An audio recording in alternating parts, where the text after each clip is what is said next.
Welcome to The Thinking Leader, brought to you by Red Team Thinking. Bad leaders react, good leaders plan, and great leaders think. Each week, you'll get new ideas and insights from business executives, military experts, and innovative thought leaders to help you lead more effectively and better navigate your complex world. Now, here are your hosts, best-selling business author and top-rated leadership speaker, Bryce Hoffman, and former RAF Wing Commander and business agility coach, Marcus Dimbleby. Hello and welcome to The Thinking Leader. In this episode, we're going to be replaying some of the most powerful moments from the excellent conversations we've been having with our most loved and respected guests. You're going to be hearing from Rebecca Harding, Justin Foster, Captain David Marquet, Alex Pascal, and Rose Fass. So enjoy and don't forget to subscribe. What do you mean by the weaponization of trade? The weaponization of trade is the concept by which trade is being used as a tool in foreign policy. Now, you could argue that right since time immemorial, trade has been used as a tool in foreign policy. But what makes this different now is the fact that we are in a position where the use of social media means that we can whip up a nationalist rhetoric around trade, we can whip up an economic nationalism around trade, and we can actually use trade as a tool to harness a political momentum behind what we're doing, which means that in an era where we've got a fairly tenuous nuclear peace at the moment, how do you gain influence? How do you gain power, influence, coercion over other countries? The simple way is by actually using your trade as a mechanism to influence other nations. And that's what we mean by it. So obviously this has huge implications for geopolitics and foreign policy, but it also has big implications for businesses too, right? Exactly that, because it means that businesses are going to have to think about whether or not their markets still exist, whether they're still in a position to be able to work in a market. I mean, we've seen this happen with Iran. More recently, we've seen it happen with Russia, obviously, and Belarus, but we've also seen it happen with China. So the extent to which technology companies can operate in China, obviously now the embargoes and everything that are operating with Russia, and we had it before with Iran. So the sanctions regime is now being used as a tool of coercion, the embargoes regime, the tariff regime, and it's really interesting, but foreign policy is actually being operated through the State Department and the Commerce Department, and not through foreign policy at all, or foreign policy mechanisms at all. It's interesting. One of the things that you've said in our conversations that I think is really interesting, that is something that a lot of our listeners who are business leaders should be thinking about, is that businesses, as a result, willingly or unwillingly, have now been enlisted as foot soldiers in these great global conflicts like the ones going on right now in Eastern Europe and in Asia.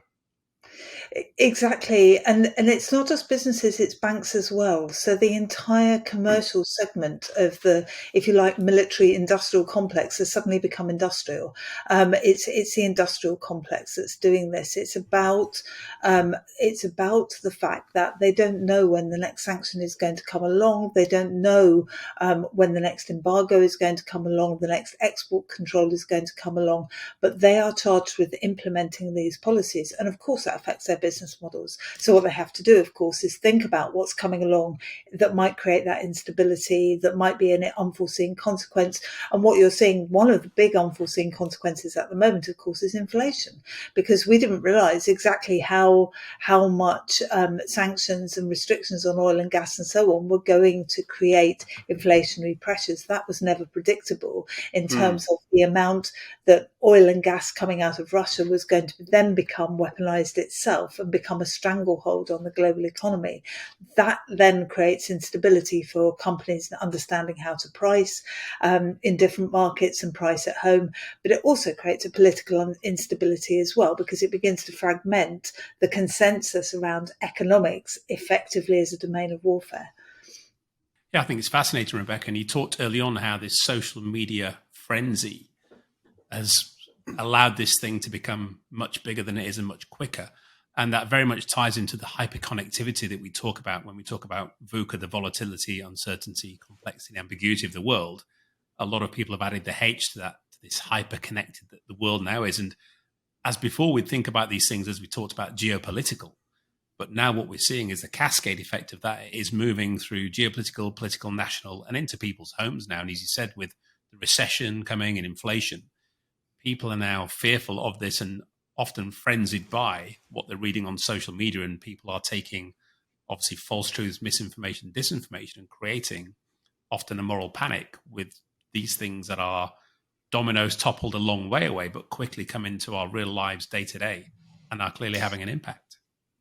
I think that point about moral panic is a really important one, because you can create a moral panic around, well, President Trump did it with absolutely beautifully. You create a moral panic, you create an enemy, and you can do that through social media. You can do it with China. So you start to say China, and you begin to create a kind of consensus hatred against anything Chinese. You do it in any circumstance, and you can start to create economic enemies. And so the power of rhetoric almost to be able to steer that social media conversation and create that degree of populism, which is there because people feel out of control. The problems that we have at the moment as a planet are out of the everyday control of people. The economic pressures they face, the whole challenge of globalization, in a sense, has been around making sure, well, the challenge of globalization has been inequality, people feeling like they don't have equal access to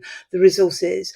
There's been a priority placed on people from emerging economies, is a sense and perception. So we need to bring these things back home. We need to start thinking about how we nationalize those types of sentiment, and the best way to do that is through trade. Because you can very easily say, look, right, let's make America great again. Let's have American products out there in the market. You know, the whole British campaign around export is great. You know, and with the big union flags attached to it, it's a very, very, very nationalistic campaign. And by doing that, you get people hooked into that trade framework. You get people hooked into that nationalistic narrative, and so they then begin to mistrust anybody from the other side, and it creates enemies. So right at the beginning of the Brexit campaign, and if you look at the whole history of this over the last few years, look at the Brexit campaign in the United Kingdom, and the phrase was enemies across the table. These are our European friends, right? And these are NATO partners. These are, and so you're sort of socializing that geopolitics, and by socializing it, democratizing it in that way, you're actually adding to the layers of risk associated with it, because you've created a populist momentum behind it.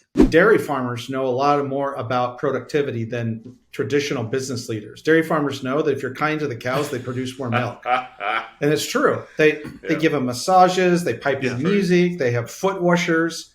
And so everyone, there's this brain kind of bloviating about like productivity and Taco Tuesdays and, culture. And it's all this sort of, word salad that doesn't really have any sort of integrated belief system. And what they want is what they want to achieve, which is basically only two things in business ultimately, is velocity, and which is productivity, speed to market, and then productivity. So if you have velocity and productivity, you're going to get something that will come from that. But velocity and productivity do not work if your people are not liberated. And this is my challenge. When I hear leaders talk about, well, our biggest asset, or our people are our biggest asset, and I'm like, man, they're not assets. They're not assets. They're the only thing that matters. And my further rant on this is the reason that they view them as assets is that these leaders are disconnected from their hearts. And if you do not know how to treat yourself, you do not know how to treat others. As the greatest brander of all time said, you love your neighbor as yourself. I would paraphrase that to love your team member as yourself. So, and it's a two-way street, like you say. And there's another thing that I would put in there that's also part of the secret sauce, and that's purpose. If you look at the organizations that are most successful, the organizations that really change the world, it's because they have a team of people that's united by a sense of purpose to do that. And that purpose can be something altruistic. It could be something even materialistic, but it's a Mm-hmm. it's a purpose. It's like, if you go back and look at the early days of Atari, Mm-hmm. they weren't trying to change the world in any sort of altruistic way, but there was this group of people that came around that company in its early days who saw the potential of digital entertainment and were like, oh, there's so much cool shit we could do. Mm-hmm. And, let's stay up late and work 18 hours a day to do it so we can get it to market fast. And it wasn't because some boss was, saying like, I expect you to ship this video game in the next, 30 days or you're all, going to get docked to pay. No, it's because people wanted to. And then if you look at a lot of times organizations like that over time, Atari, I think, ended up getting bought out by a bigger company and stuff. And then they imposed just the kind of standard, productivity models on it, and that you kind of crush all of that. But Right. that's a key too, isn't it? Purpose. It is, because and I think it goes back to this: is that innovation requires liberation. You cannot, and you look at the scope of history, and you hear about like in World War II, what the Allied soldiers later in the war talking about like getting hit by bullets in the chest, and then they would just because the slave labor, the Nazi slave labor, had shorted the powder in the bullets, and that was their act of rebellion against tyranny. And that's a very stark and dark historical example, but is that you look at where people are free to be themselves. This is why I'm a big fan of anything that involves inclusivity and DEI, and I don't necessarily like woke washing businesses that kind of give lip service to this, but like sincere DEI, sincere ESG initiatives, those type of things. What they're doing is they are liberating people to be themselves, and that's the great, like, in order to do that, in order to liberate people, they have to learn how to think for themselves, which means they're not following some year-long strategic plan like Good Little Robots. I mean, that's where red team thinking comes in. It's ultimately about not just teaching people how to cut through the bullshit. It's how to create true liberation and true autonomy by allowing people to think for themselves, but especially if they're organized, like you said, Bryce, around a purpose. It's exponentially different. It's obviously different. And it also gets to one of my favorite Eisenhower quotes, which is, plans are worthless, but planning is everything. So you come up with the strategic plan for a year, but you recognize that you don't know what the world's going to look like a year from now. You don't know what the world's going to look like these days, a month from now, or a week from now. And so that plan is just a guideline. So we say create a culture where people invite feedback. But like, let's be honest. Bryce says after, oh, hey, blah, blah, can I give you some feedback? The story you told was a little bit long. It's like, I'll smile and say, oh, yeah. Oh, thanks for that, Bryce. But the real deep down, I'm like, screw you, dude. Like, what do you know? I was just listening to an interview between Tim Ferriss and Tony Fadell, one of the great visionaries of Silicon Valley, worked with Steve Jobs, on the iPhone and all this stuff. And Fadell was saying, you have to know what type of asshole to be. Yeah. And he unpacked Good point. it, and he said, if you're abusive, if you're putting people down, if you're belittling people, that's a bad asshole. But he said, if you care passionately about the product and you're going to push people to get it right because that's what the customers need, and to execute the vision that you've all agreed to as a team and hold people accountable, you may have to act like an asshole sometimes to do that. But it's a different thing from just beating people about the face and head. Yeah. If I were to lay into that, I would say I was a process asshole, and I tried to, which allowed me to release being an outcome asshole. I think too many times we do it both ways, where we have randomized outcomes. I just say, imagine that your job, you're buying a lottery ticket, and then you win the lottery. Say, oh, great job. You won the lottery. Good decision. And then you didn't win the lottery. Oh, bad decision. Like, well, it's a randomized outcome. Yeah. So for me, and your ego is part of this too, because your ego attaches to likes to attach to outcomes. So then I say, oh, And back in 2005, I sold my house, and then it was the how smart am I? But it was just a randomized. You were just moving from San Francisco to Vegas, and blah blah blah, and then you try and replicate that, and it doesn't happen, and now you're all confused. Well, it was just a random outcome. So, but the process, we don't have control over the outcome. We have control over the process. And also, by the way, trying to hold people accountable for outcomes is. The best sports teams try to be agnostic about whether you won or lost. They say, look, let's just, like if you look at John Wooden stuff or Trevor Mawad, the coach psychologist stuff, sports coach, then it's about, look, let's just do what we have control over. It's about aligning your focus on what you can control and release the rest. And I think accountability comes into it. You have to have accountability on your team. For the process, for the things you can control. For the process, exactly. Not for the outcome, for the process. Right. Yes. Well, people say, well, how'd you hold people accountable? Which was weird because I never really felt I had to. The reason we have that word is because we say things like this, Bryce. Okay, Bryce, you're going to deliver a 50,000 word manuscript in 6 months. You have this much thing. You have this many people on your team. You got this many resources. You can have this much quality. And then I'm going to hold you accountable when you came short. Well, it's like, that seems unfair. I really didn't have control over any of the input variables. Like, then COVID happened. Yeah. And then COVID happened. I couldn't no one wanted to get interviewed. So, but if you say, well, what did you do? Well, I just felt sorry about myself for 6 months and didn't do anything to get out of bed. Well, okay. Well, then maybe that's something we can talk about. But we would always try and hold people accountable for the process. I was talking to my son the other day. He's a lawyer in DC, works for a nonprofit. And he's like, Dad, you ever make any goals for yourself? I said, no, never a one, which is what sort of totally true. But I kind of wanted to push it a little bit. He's like, what, really? It's like, yeah, I would just say, okay, if I want to do this. So let's say you want to retire with $1 million. You can't control that, but I can control, I'm going to save 10% of my paycheck, and it's going to automatically go, even before I see it, into an account that it's very hard for me to get the money out of. And it's going to invest in a broad market index. And I'm just going to do its thing. And then if the stock market crashes, well, you can't control it, but don't feel bad about the outcome because the process was correct. Yes. I love it. This is such great stuff, David. So many great pieces of advice for leaders in all of this. It's like a master class in leadership here. It really is. It is. Hey, folks, Bryce here.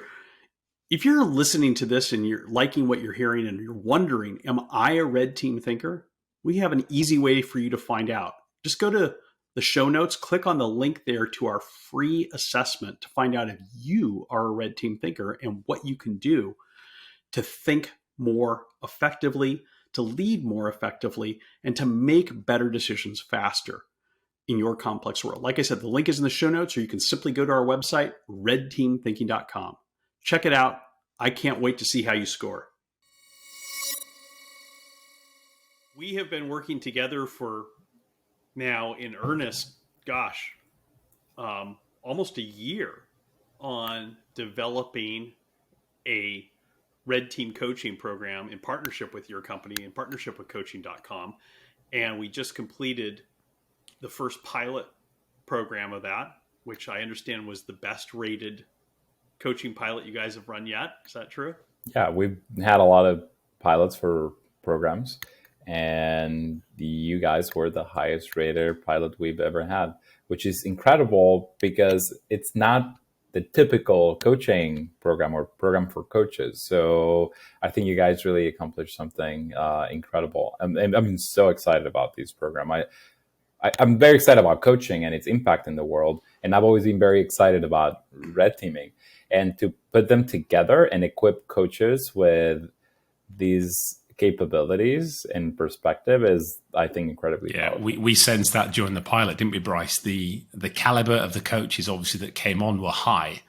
But when they saw this capability and they started playing with the tools and getting to use them, you could see how the power within those tools and in their hands the light bulbs are coming on. They're like, wow, this is a whole new level of capability that's going to allow me to be a far more effective coach, a far more dynamic and responsive coach, but also how you can quickly help, which the whole purpose of these is to help their clients, their coachees, to also understand these concepts that we're talking about, suspending judgment, looking at things from a different perspective, altering your opinion and ego, which is often half the problem you're trying to battle against with coaches. But yeah, it's great to see. Great to see.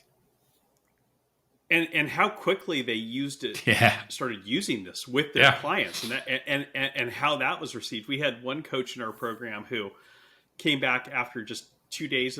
He came back the third day of the course, so just after two modules, and he said, "I used this with one of my clients yesterday, and not only was it amazing and led this executive to have this and this epiphany, but this executive has now asked me to train his entire team in this." And we're like, hold on just a second there. Just slow down here. Let's walk before we run here. But that just like, he's like, this guy's like, I need you to train my whole team now in this, because that's how quickly the coaches were able to take this and use it, and how quickly their clients were able to see the benefit of it. That's a good yardstick for successful training, when you're able to apply it right away. So that was one of the most positive things I've heard that week while the pilot was going on. And it's a great indicator that there's a lot of value for the coaching community in using these tools. Again, I think we should measure the efficacy and effectiveness of training by saying, okay, how quickly are you implementing, especially with implementers like coaches? Isn't it? With learning, training, and structure. And we sort of pride ourselves with, trying to make all of our modules, easy to learn, instantly applicable, with immediate efficacy. And if you get those three things, then the ROI that you can then get from that, and the pace with which you can get it, is exactly as you said, Alex. That's the perfect yardstick for me of quality training. And for organizations out there, when you have this plethora of training opportunities for your people and you've got to spend money on it, it's hard to choose the ones that are going to provide you with that ROI that you want. Because so often we talk to people where they get sent away on the standard 2 days training a year or whatever it is they're doing the program, and they come back and go, yeah, it might have been fun and I enjoyed the time away, but I'm not using what I've learned because it's not relevant, or there's no efficacy in the organizational context I'm trying to use this. So I think really helping coaches see that, helping clients see that, and bringing those all together is where you really make that difference in coaching.com. This is something I really passionately believe in, that you should hold the companies that you bring in to train your people accountable for an ROI on the investment that you're making. And I don't mean that you need to be able to say, well, we spent, $2,000 on training and we got $3,000 in immediate, here on our balance sheet is $3,000 that we gained from it. I mean, being able to see in a change in behavior, in a change of decision quality, in a change of leadership abilities, whatever it is, immediately. And, it's something that I have really made a principle ever since I started training people in this back in 2015, that everything we do has to be immediately applicable. And we've dropped tools from our training portfolio that are powerful tools, but are so complex that they weren't immediately applicable. So, one of the ones that I'm asked about a lot, because people read about it in the book and it sounds kind of sexy, is string of pearls analysis. And it's an incredibly powerful tool. It's actually probably the most powerful red team thinking tool that exists, but it takes a long time to train people how to do it. And it takes an even longer time to do it right. When the Army does string of pearls analysis, sometimes they've taken a month to do one analysis, but the results are amazing. But I don't teach that anymore because I only taught it once. And the company that we taught it to was like, this is a lot to take in. We're still trying to struggle to get our heads around this. And, I would rather put that on the shelf until we can figure out how to make that something that is immediately applicable, and teach somebody something else that they are right. Yeah, I learned that yesterday. I used it today. Here's what happened. Yeah. And that's important for the coaching context, because coaches are working with people that are very busy, and the coaching needs to be a quick hit, right? So sometimes, in fact, you see that especially at the kind of master level coach. Sometimes coaches will have a 20-minute coaching session when they were scheduled for 60 because they hit on what they needed to hit on. The client's ready to go and implement and then report back on kind of what's the impact of that insight or that conversation, and being able to be dynamic as a coach is important. So the tools that are applicable for coaching from the red team perspective, I think, are those that are streamlined, right? Because people are busy. So I think I'm just super excited about what you guys are doing. I've always been excited about red teaming, and the idea of having a large number of coaches go through the training and use it with clients. I mean, this is the kind of thing in this complex world that has impact. Huge. It's like one little thing has a cascading consequence, and coaches are really like vessels for development in the world because they go. That's the thing that drives me for the program side of our business, that you can partner with incredible thought leaders and create incredible learning experiences for coaches that then go and talk to, thousands and thousands, tens of thousands of people, and you use these models. And I think that is a catalyst for change and a lot of the change that we want to see in the world. So that's why I think coaching is very powerful, because coaches are agents of change. They are, absolutely, agents of change. And I love how, and I've just got some feedback I'm going to read out in a minute from yesterday, how coaches are these people who can go into organizations and slow them down in the way that it allows the organization to then accelerate. Because everyone's going double quick. Everybody's got to be, under the cosh of speed, we call it. And by doing that, they're not taking the time to observe, see what's going on. And in a complex world, that pace will cause you to fail. And there's just a great comment here from last night, a lady who came through the last night class we did. Doesn't take long to run a red team thinking session. Is it better to be fast or thoughtful and quick? And I thought that was brilliant. Is it better to be fast or thoughtful and quick? You got to slow down to speed up. I mean, that's absolutely. People always say, well, why is there no one good running for president? Why is there no one good running for prime minister?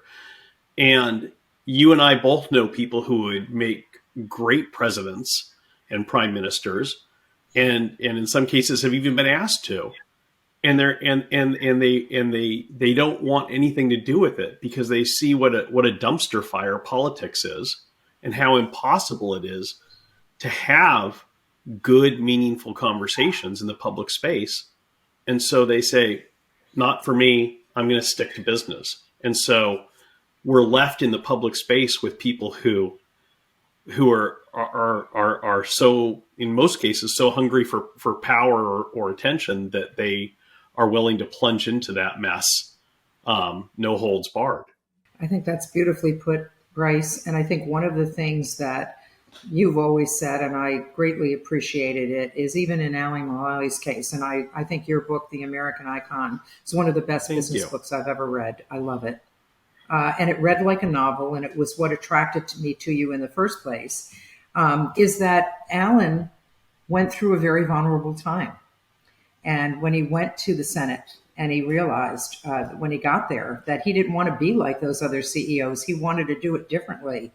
And you play that out so beautifully in your book. And I've referenced it so many times everywhere I've gone, because that book is a conversation. It's a wonderful conversation. And red teaming right now is about helping people determine how to really take a strategy and bring it through to execution. You can't do that without conversations that are really substantive and sometimes conflicted. But a conflicted conversation doesn't mean it has to be a vitriolic conversation. And that's what I keep trying to push. It's not what's going on the public stage. We see what's going on. It's disappointing to look at it because we look at these leaders and we'd like to look up to them. And you're right. I see people that would make wonderful presidents, but they did something in their past that will get unearthed. And before you know it, they're not going to be the kind of people that will ever be able to survive it. Leadership is messy, and we've got to be allowed to be messy. Look at Winston Churchill. He was extremely messy. and one of the greatest leaders. One could argue, yeah, and one could argue the fact that he saved civilization. So I look at Rosa Parks. I think of her silent conversation, just not getting up, and the guy coming over and said, "You will be arrested," and she said, "You can do that." Absolutely. But I got to do what's right here.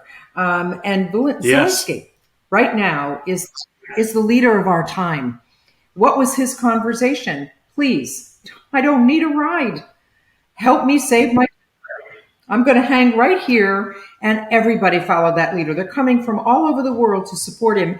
And Ukrainians who are living all over the world, putting their lives in danger, making bold change, one conversation at a time. I think he's remarkable. And a master of conversation, as you say. I mean, he is, in many ways, next to his personal courage, his superpower is the way he frames conversations. And I've been struck by this when in the early weeks of the war, when he was going and addressing the leaders and the parliaments, the congresses of all the countries, he was so careful to speak to each one in their story. You talk about stories. When he spoke to the British, he spoke with reference to the Blitz. When he spoke to, the United States, he spoke about freedom from tyranny.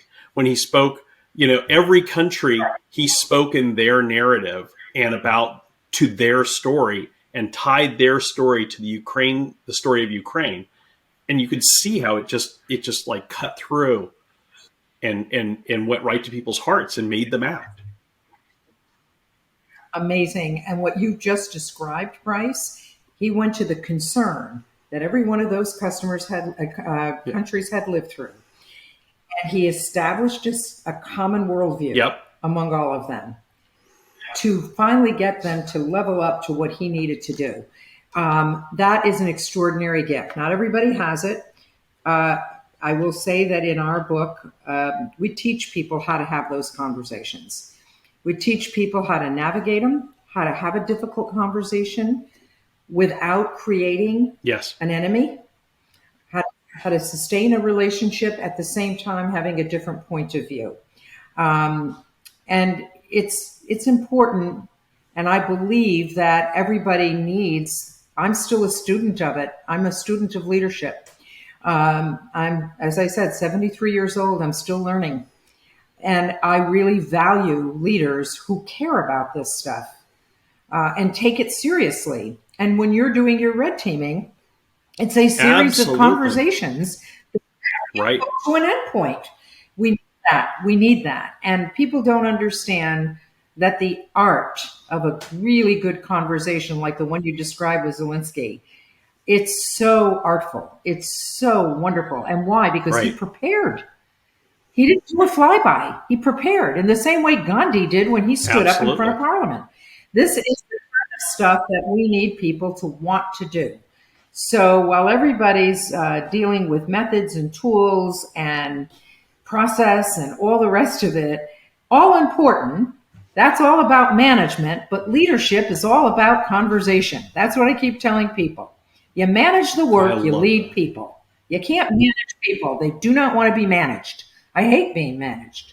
But they do want to be well led. And let everybody manage their own work. Have a good conversation and let everybody else manage their own work. The reason you have to jump in and manage other people's work, because you didn't have a good conversation. It wasn't clear. They didn't know what to do. And now you're in there doing it. Great advice, Rose. Thank you for tuning in to The Thinking Leader. Check the show notes for more information about the topics covered in this episode. There, you'll also find a link to our free assessment. Click on it right now to find out if you are a red team thinker with a red team culture.